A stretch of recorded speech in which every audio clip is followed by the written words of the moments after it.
Jody Maloney, and I just want to say hello and welcome to the college Q&A session with MiStudentAid on financial aid.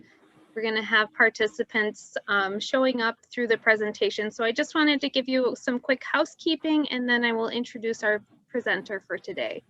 So our presenter has shared that she's totally comfortable with anybody asking questions as they occur to you throughout the session. So if while Deanna is presenting, you have a question for her, feel free to unmute yourself and ask that question. Otherwise, we will have a Q&A session at the end as well, so that you can ask questions at that point, or you can also submit questions at any time in the chat, and we'll be sure that they get addressed. So if anyone has questions right now about how that works, feel free to ask them. Okay, great. So we are going to get started. Deanna Hudson is here from Michigan Student Aid, and she's going to share about financial aid processes in Michigan and beyond, and how you can use the Michigan Student Aid portal. And so this is a great, fun, interactive presentation. I encourage you to participate in the trivia when it comes up. And I just wanted to let you know real quickly that we do have sessions coming up this week, tomorrow and Thursday as well. Tomorrow is with Michigan Tech at 4 p.m. and Thursday is with Western Michigan University at 4 p.m. These sessions will continue throughout the month of October on Tuesdays, Wednesdays, Thursdays, and at 4 p.m. So I want to welcome right now Deanna Hudson. Again, thank you, Deanna, for being with us to present today. It is my pleasure. Normally this would be a face-to-face and I would get to interact with all of you in person, but we all know why we're doing virtual. I personally miss being able to see everyone and have the personal interaction. I have been with MiStudentAid now maybe 4 years, and what we do is we go around to the schools, we try to educate students and families that are in their high school year and just help prep them for how to navigate the college process. As Ms. Maloney stated, please at any time, if I am sharing anything that you have a question on, feel free to interrupt me and I'd be happy to try to answer your question. So I'm just gonna jump right in here. This is a financial aid 101 overview of how to navigate the financial aid application, the services that MiStudentAid offers, as well as the various types of institutions that your students will be considering for the next school year. And we'll go over the federal programs, how to navigate our student portal, and our local scholarship tool that we've developed. So what institutions are the students considering? There are 3 different types of institutions for students to consider when they are thinking about the college next steps. Community college is the first one. Community college is a great avenue for those individuals that want to maybe pursue getting their basic education requirements out of the way before they actually get into whatever field of study that they're looking to go to school for. It's more cost effective. You see that the average cost of college for a community college is approximately $11,000, well, we'll say $11,860. That's what we found for the average in Michigan. So just around that $12,000 mark. The community colleges offer associates programs. You can go into a skilled trade from a community college. We have found that if you are interested in pursuing a skilled trade, community college is the more cost-effective way to pursue that. It allows you, if you're eligible for any of our state grants, to utilize those funds at the community college level. You also have public universities and colleges that you can look at. Those are more so like the Michigan State's U of M, Central Ferris State, and those average around the $23,000 mark. Some of them offer associate's degrees. The associate's degrees are not plentiful, but so like Michigan State has a horticulture associate's degree, but that's the only one that they offer. Mostly you will pursue your 4-year programs or your post-bachelor programs, the master's degrees. And then you have the private institutions. Now, private institutions are going to be significantly more expensive, smaller classrooms. You're looking at about $40,000 that you would, for the average year. And again, they offer associates, bachelor's, and graduate programs. But as I stated, those are the more expensive. Now, when you are thinking of financial aid, there are multiple streams of financial aid. You have the federal government, which is, you identify those through completing the FAFSA. So that's more like your Pell Grants, your work study programs. You also have the state government programs, which are the ones that we administer in our office. You have the institutions or universities. Most of the institutions, universities and colleges, they offer incoming freshman scholarships, or they offer some merit-based scholarships. You always want to look at their websites to see what they actually have for incoming new students.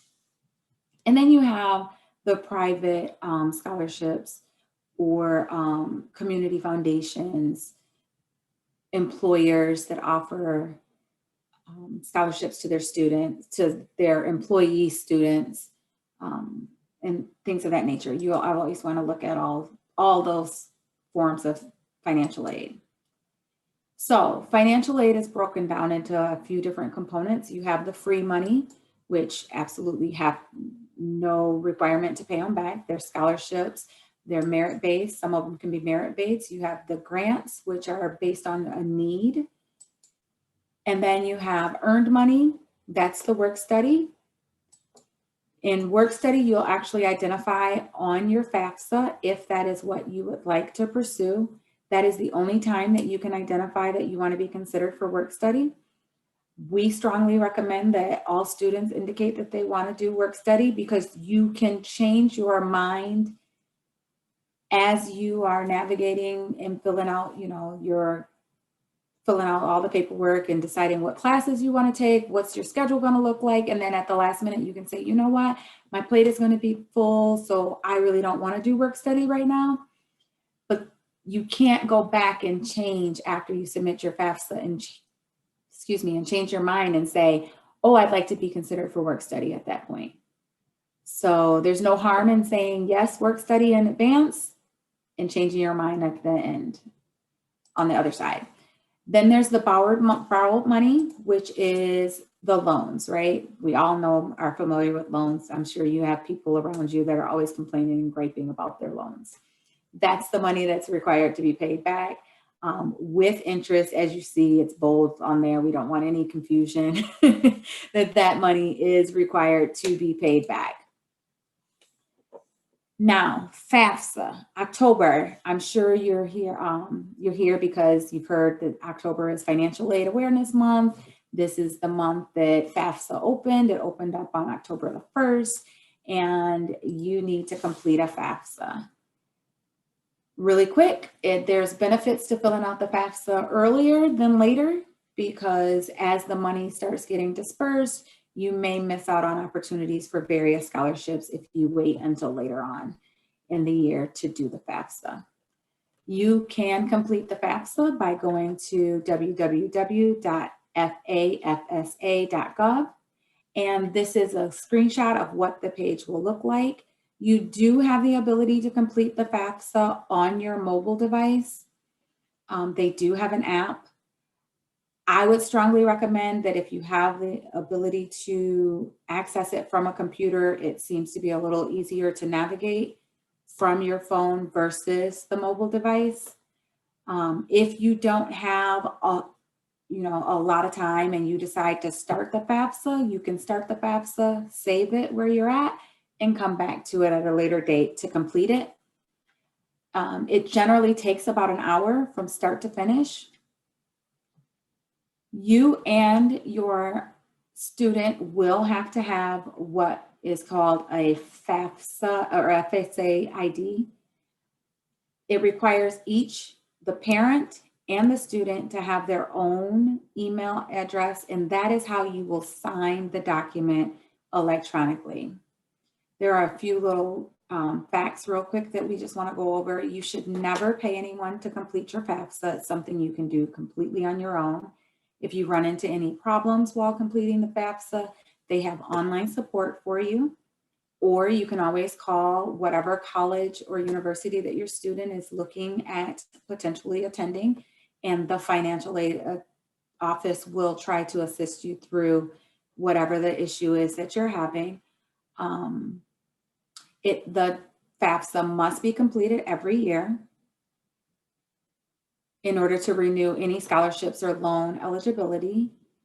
As far as the state of Michigan programs, we do have 2 programs that have deadlines, and that is the Michigan Competitive Scholarship and then the Michigan Tuition Grant. And that deadline is March the 1st.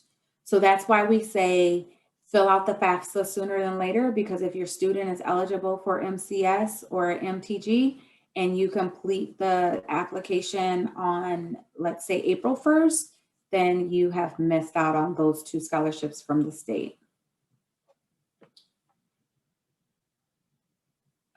So with completing the FAFSA, the parents will provide their financial information, and by providing the family the financial information, what the federal government does is they identify what the family's expected family contribution is.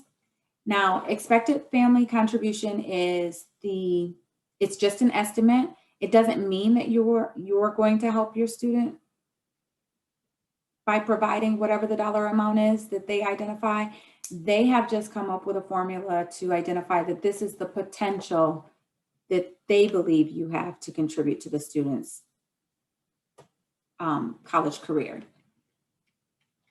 You will be notified of what that number is, and they label it as EFC. It is the estimated again. And that is, as it says, it's not what you're expected to pay. It's just, you don't have to pay it up front. They're not saying you have to pay it. They're just saying based off of what they see on paper, without knowing all of the other factors within your household, that you could potentially contribute $5,000 to your student to help them with college.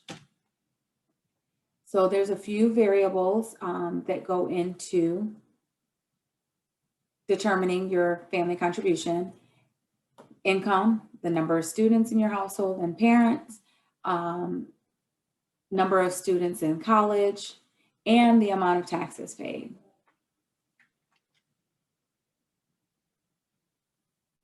On the FAFSA, you will identify whether or not your student is independent or a dependent. 99% of the students are dependent students because in order to be an independent student, you have to meet the criteria that's identified on the screen. The student would either have to be married, a vet, at least 24 years old, has a child. If they've experienced foster care, then they could be determined as independent. If they are homeless or at risk of homelessness, there are ways, if the child has experienced any of these, to have the college help them determine and receive that independent status. And that would then just take out the necessity of having their parents' financial information to be considered and bypass that section on the financial aid application. Students with special circumstances would then contact the university or their counselors to help them get the professional judgment to have that waived so that they could become independent.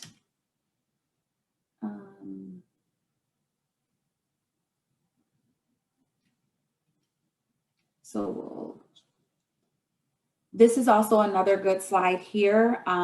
This is how to determine whose information you would like to share as far as on the FAFSA. So if the parents are still married, then they would want to provide both of their financial information, their tax information. If the parent are legally separated or divorced, then whoever has the primary custody of the child, that is the information that you would provide. In those situations where maybe custody is 50-50, it is the individual who pays 51% of the child's responsibilities. Whoever has that 51% is the information that you would want to share. We always strongly suggest taking a picture of this, because that way you know when you're going through the FAFSA whose information to report. Now, to touch on the federal programs, the federal program, one of the federal programs that is offered is the Pell Grant. Pell Grant is their largest grant. And then they have the Supplemental Education Opportunity Grant, the Work Study Grant, and then there's a Teacher Education Assistance for Higher Education grant that's available. They also offer the federal indirect subsidized and unsubsidized loans and the Federal Direct Plus loan. The Federal Direct Plus loan is the parent loan. So if the student, for some reason, goes to a school and their financial aid packet does not cover the expenses for the student, then the parent actually has the opportunity to take out a loan. It would be in their name, and they would be obligated to pay it back to help their student attend school. Now with that, Pell Grant is, like I said, the largest grant that's available. To be considered, you have to do the FAFSA. Families making less than $26,000 are automatically determined to have a 0 EFC. So that means that they are not expected to contribute any money to the student. And for the school year of 2021, the Pell Grant maximum amount is $6,345. That is free money that the student could receive by completing the FAFSA. Now, as I stated, again, the work study program, there is a question on the FAFSA that asks, would you like to be considered for work study? I would, again, strongly recommend just clicking yes. It's part-time employment, basically on the campus. And what they do is they earn money, but they also earn a portion of their tuition to be paid by them working. And now the student loans. If we could, we would make a billboard that says you do not have to take student loans just because they say that the money is available for you. If you can make it, if your student can make it through school without taking the complete total amount of loan or any of the loans, you have the ability to reject them and say, no, I would not like to take this money. It's easier to say no when they send you the financial aid award letter than to receive the money and have them disperse to you anything that's extra and try to return it back. Because now everything is electronically done. It's easier to just reject it on the front end than to try to return it on the back end. Okay. So subsidized loans are for those students that are in undergraduate students, those incoming freshmen, sophomore students, and the amount that can be borrowed cannot exceed what is needed based on their classes that they've enrolled to pay their tuition. Now, when the loan is dispersed, the government will pay the loan while the student is enrolled. And then after the student either graduates from college or decides that they no longer want to continue, the student has 6 months after either of those events. So they can, let's say they go to school fall of 2021, and then they quit in January of 2022. They have 6 months, so they have June of 2022 that they would then be expected to start paying back any loan that they have taken. And of course, the government will send you out a correspondence giving you your options and telling you, you know, that you can go on income based and all these various options. You choose which way you want to pay it back. Unsubsidized is very similar in that, of course, it can exceed the amount. It's based on the cost of attendance and other financial needs. It's for undergraduates, but it's also for graduate students at this point. The interest is different because instead of the government paying your interest, the interest is accruing as you are in school. And again, this is the same way, it works the same way where you have that 6-month grace period on whether or not you've quit school or actually graduated school before they expect you to start paying it back. And then the Parent Plus loan, as I stated, is for a parent. And it's basically where a parent is a co-signer on a loan. The loan is in the student, is in your name, and you are obligated to pay that loan back. Whereas the unsubsidized and subsidized loans are in the student name.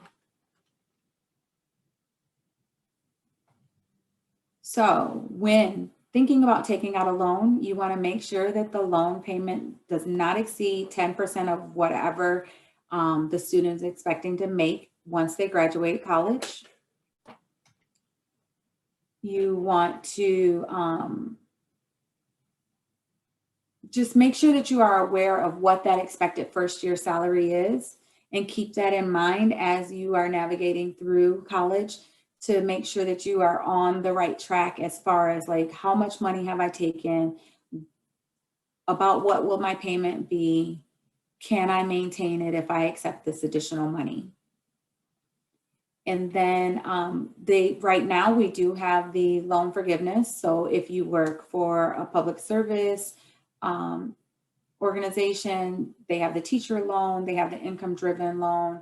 So like for myself, if you work for the state of Michigan and you work for 10 years, then you can be considered in the income driven loan because I work for the government and have a portion of my loans considered to be forgiven. I would say because your students are just not going to school, and this is something that we may or may not have as far as the loan forgiveness, just always just be very cognizant about the amount of money that you are borrowing because they may take that away. You know, legislation may vote it out, and you just want to make sure that you're accepting the monies that you can afford to pay back in the long run. Now, this is our area, the Student Grants and Services area. We have a document that says, do you need money for college? This is where we talk about all of the loan or all of the grants that are available through our office. We offer about $140 million over our 7 programs that we dish out every year. They're for undergraduate students. They are need-based, and you can go to our portal to see whether or not you are eligible. So the Children of Veterans Tuition Grant Program, that's one of our programs. That is for children who are, their parent might be a vet who is disabled and deemed totally and permanently disabled. There is money available for them to help them navigate college. We have the Fostering Futures Scholarship. If a student has been in foster care at any point up to their 13th birthday, they could have turned 13 while in foster care and only been there for 1 day, and there is potential money available for them. The Michigan Competitive Scholarship, this is based off of their SAT. If your student has an SAT score of a 1200 or above, there is money available for them. There is the Michigan Tuition Grant. There is also a police and firefighters survivor tuition grant. So if your student was, or the parent was a police officer or a firefighter, and they were killed in the line of duty, there's money for them as well. The tuition incentive program, that is our largest grant, and that has a Medicaid component to it, which I'll go into more detail for that. In order to be eligible for all of our programs, you just need to be a Michigan resident, a US citizen, fill out the FAFSA. That is really the gist of it. Oh, and have a high school diploma from a Michigan school.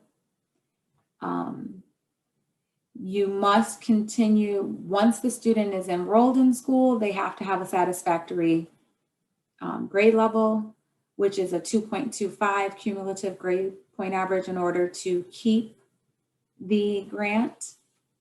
And most of them just renew. Again, the deadline for FAFSA is March 1st for our programs. There is no deadline for the FAFSA as far as the federal government is concerned. But again, if your student is eligible for any of our programs, you'll want to make sure that that is done by March 1st. The FAFSA allows students to identify 10 schools that they're interested in going to. We always strongly suggest that if the student is considering going out of state, but they're also considering a Michigan school, make sure that they put that Michigan school as their #1 pick, because the #1 pick is what feeds over to us.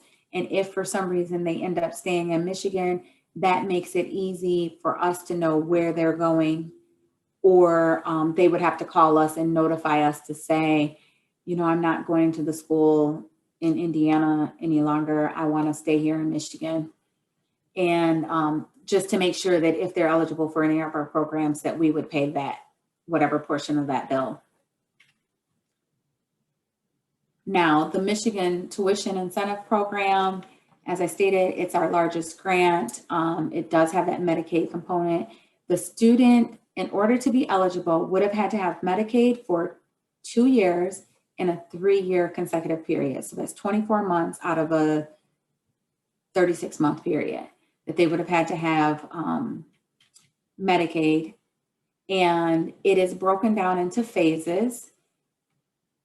Phase 1 basically will cover the cost of tuition at a community college, or there are 4 universities that will take it first year. And that, like, for instance, one of the schools is Ferris State. Ferris State offers a few different associates programs. So as long as the student is enrolled in those associates program, one of those associates programs at Ferris State, then they can take the grant, the TIP program, and apply it to Ferris in their first year. What it is we will pay the cost of tuition and any mandatory fees associated with their classes for the first 2 years of school. So basically that student has the ability to earn either a certificate or an associate's degree, and the state of Michigan will cover the cost of their classes. So the way we explain it to students is basically you can go to an associate's program and get your associate's degree and only pay for the cost of supplies, books, and very few little one-off fees that are not deemed mandatory, but they're charged by the student or by the school. So that's a good way for students, whoever's eligible for TIP, that's a good way for them to figure out what it is they really want to study, because they can get their basics done at a community college and have very minimal expenses. Now, when they have finished phase 2, which is at the community college level or one of those 4 institutions that accept it first 2 years, they can then transfer or stay at the university and transfer to a university and use phase 2. And we will give them $500 each semester of their junior and senior year. So that's another $2,000 that the student can get to help pay for college.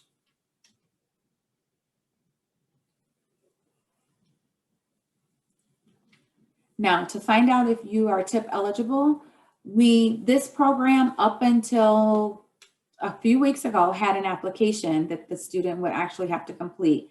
That application is now null and void. But to see if your student is eligible, they can go and create a MiStudentAid account, or you can call our customer care center, and the customer care center can confirm if your student is eligible. As of a few weeks ago, everyone that is eligible is the application is automatically completed. So no extra online application any longer.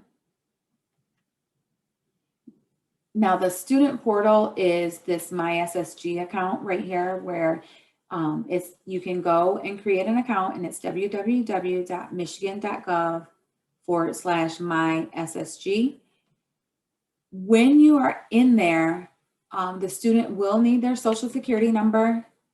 I'm sorry, I went too fast. There it goes. The student will need their social security number. There will have to be a FAFSA on file, and you can create your TIP record there. If you're TIP eligible, you don't have to have the FAFSA done automatically already. If you're TIP eligible, it will pop up at the top of the screen, and it will tell you that you may be eligible for the tuition incentive program. To check your status, click here. There's like a little, as soon as you log in, there's like this little paragraph at the top of the page, and it tells you that you can click to check your status. Or again, you can always just call our customer care center and they can answer you. In the MySSG portal, you actually have the ability to complete your Children of Veterans Tuition Grant, the Fostering Futures Grant, and then the Survivor Tuition Grant. You can fill those applications out if the student is eligible. You can update your college on record with us, because again, that's important depending on where you're going. If you are eligible for TIP, we need to know. Or let's say that you're eligible for any of our programs, but you changed your mind. We don't know that you've changed your mind unless you update your college on file. And you can always keep up to date with us on where your contact information. If you move, you can update your information and view your eligibility for any of our programs. You also can see whether or not a payment has been made on your behalf to the school. This right here is just a screenshot of what's available on our students and families page. There's tons of resources out there. I would strongly recommend that you look there and see if anything could be beneficial to you. That we have a video library out there. We have a few webinars. We have some external resources for the FAFSA, some financial planning stuff that's out there. Our scholarship tool is out there. We heard a lot from people that it's hard to find local scholarships. So what we did is we created a database. So basically, when you go to our website, you can actually drill down to your particular county, and you can see the scholarships that are available within your county. So all of the community foundations, all of the, like if there's a church that gives away money in your community, any VFW or any kind of organization, if there's a scholarship out there, we have tried to scour the website and find all of the Michigan-based local scholarships and break it down by county out here for you.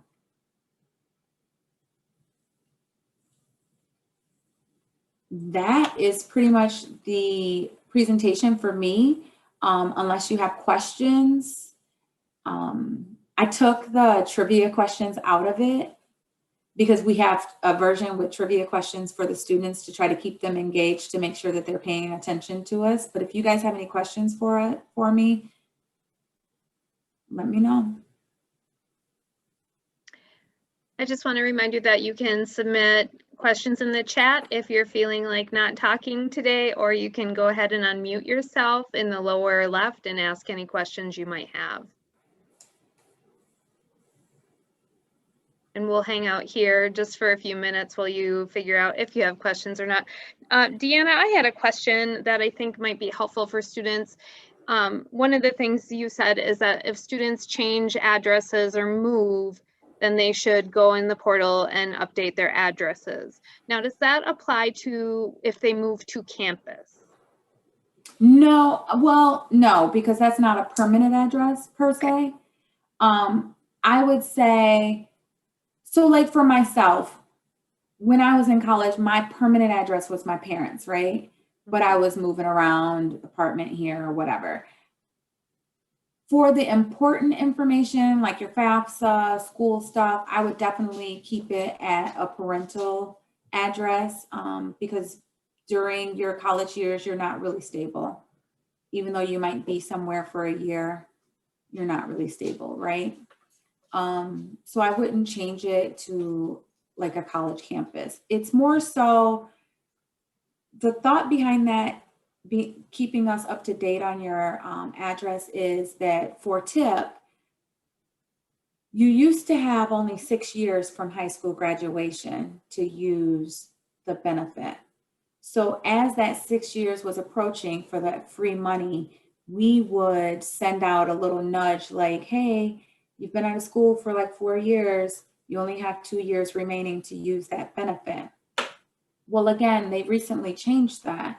So now it's, they still have they still have a time frame on it, but now they've changed TIP that once the student starts school, they have 10 years from their start to use their money. So really, they only need to change their address or update it if their permanent address changes. Correct. Okay. Only if their permanent address changes. And that's just so that we can contact you and just remind you, because life happens, right? You get busy, you're out living life, working, navigating adulthood, and you forget that you have money available to pursue school and things of that nature. So Deanna, if somebody wants to reach you as the regional contact, how can they reach you? My email, you can either email me or call me.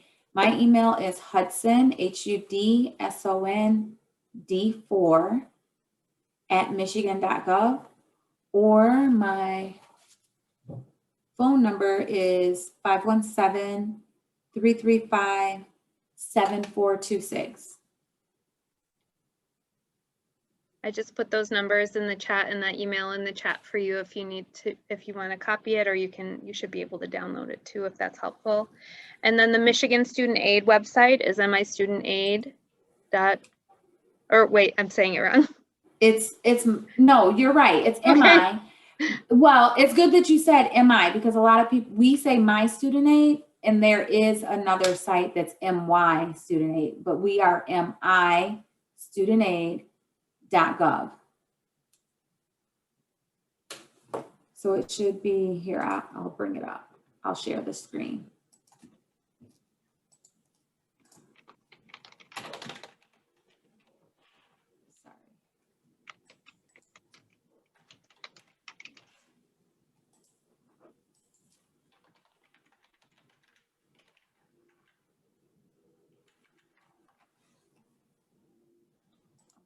Do a new share. Can you see it? Yep. So okay. So it's www.michigan.gov/MiStudentAid. Okay. And I put that in the chat too. And then I will.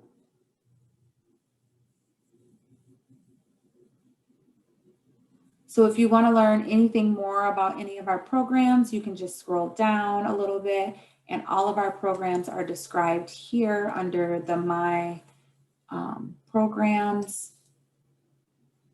And then it, you know, is broken down by each of the individual programs.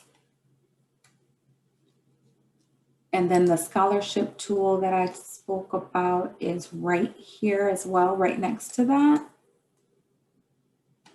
And again, I can just click on any county, and then it shows me all of the various scholarships that are available right now in the county. And it changes just based on, see how that list is more extensive than the first county that I picked. And we just, again, wanted it to be broken down by county because most of them have county requirements attached to them because they are created for the local students in their area. Deanna, I have a quick question. I'm the program officer with the Manistee County Community Foundation, so we're a scholarship provider. If we are aware of other local scholarships that are available to students in our community and would like to see them listed, how might we go about getting that information to you? Oh, let's connect. I can, you can email them to me if you have a link. Okay. You can email them to me, and we will definitely do our part to get them out here. Great, thanks. We are on the list, but I know of some others that are not, and it's consistently been something that, a gap that we've tried to fill, but have not been able to do well. So. Oh yeah, so we had a student assistant that would scour the website, and then COVID hit and we had to do budget cuts. So now it's just us full-timers trying to maintain it. So that would help us tremendously. So that's exciting because we definitely want to get this out. Great. Information out there. Thank you. No, thank you. Oh, did I give you the right? Hold on. I told you my email was Hudson D4. Did I say D4? Okay. Yes. Sure. Yes. Okay. Any other questions for Deanna? Well, thank you so much, Deanna, for joining us today and for sharing that information. And I just want to remind everybody that there are more presentations coming up Tuesdays, Wednesdays, Thursdays at 4 p.m. all through the month of October. And the recording of this session will be available on our YouTube channel, and you can also access that at masoncountycan.org, and you'll see it right away. It's under the resources for students. So thank you everybody for participating today. Thank you so much to Deanna Hudson from MiStudentAid. We love that you shared this information with us, and we can't wait to share it with more families across the county. It was my pleasure. If you have questions and just don't want to ask in this forum, you can always email me. I respond. I try to get it back to you immediately, okay? Thanks so much. Thank you. Have a great day, everybody. Thank you for joining us. Bye.